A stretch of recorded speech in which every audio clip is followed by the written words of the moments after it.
Hey guys, Shadowlance back for the last video that I currently have planned for this mini-series. I might make more if it is getting really pushed to go further.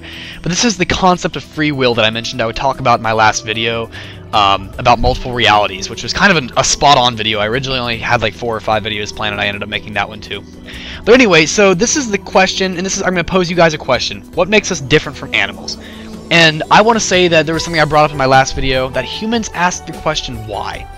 Animals don't ask why, they just go with whatever happens. They work on instinct almost entirely, they don't work on prior knowledge and what they've learned, although I guess to some degree they do, but it's not a significant amount. But humans ask the question why. Why is the way this is? That's the biggest problem you have with kindergartners. They ask why for everything. Now that's healthy. That's really a healthy thing because they want to learn. Asking why is how you learn. Why or how. Particularly why. But the whole point is, let's say if you look at my little picture down below where humans ask why, you'll see that I have it linked to a whole bunch of things just labeled reason. Why? There can be some number of reasons, whether it's one reason or 10,000 reasons why this happened the way it did. It can be a bunch of reasons leading up to one major reason, but it's a link of reasons. And those reasons are linked to a decision. So on one side of the spectrum you have the why, and then you have the reasons in between that are kind of the medium, and then on the other end of the spectrum you have the decision that was made. And those decisions are based on free will, and your free will as an individual will affect those reasons. But if any one of those reasons were to change, both the decision and the why are going to change. The why, because the reasons you were explaining would have some alteration, and the decision would change because there would be a different reason for that. You would have a different reason for the decision, and you might make a different decision based on different circumstances. And reasons are based on circumstances and who you are. It's a combination of both. So basically it's a quick summary. A combination of reasons make up a decision, and the question why simply works backwards to decipher a decision, and a decision works backwards to decipher the question why. So however you want to call it. And if any one of those reasons change, the decision and the why will change. And if the decision changes, then it's a conscious choice of a human person, or anything that has the ability to make a conscious choice of free will. It's the conscious choice to change the future. It's the conscious choice to make a different timeline. And that's the concept of multiple realities, which I talked about before.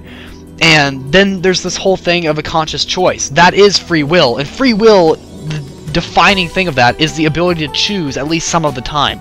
Now, you won't be able to choose everything. You can't choose when the sun explodes, at least I would hope you can't. But, you can't choose when the sun explodes, but you can choose what you're going to have for lunch today, I really hope. Actually, I probably shouldn't have said that, because I'm sure some of you probably can't do that because you were forced to eat at school lunch, which is horrible. Trust me, guys, I remember those days, and I sympathize with you. But, anyway, so the point is, it's the conscious choice to be able to choose at least some of the time. And the whole concept behind that is if you can choose at least, if you have the ability to consciously make one decision in your entire life, you have free will no matter how limited it is. And a lot of times it's your environment and hereditary means that, like, keep you from making those choices of free will.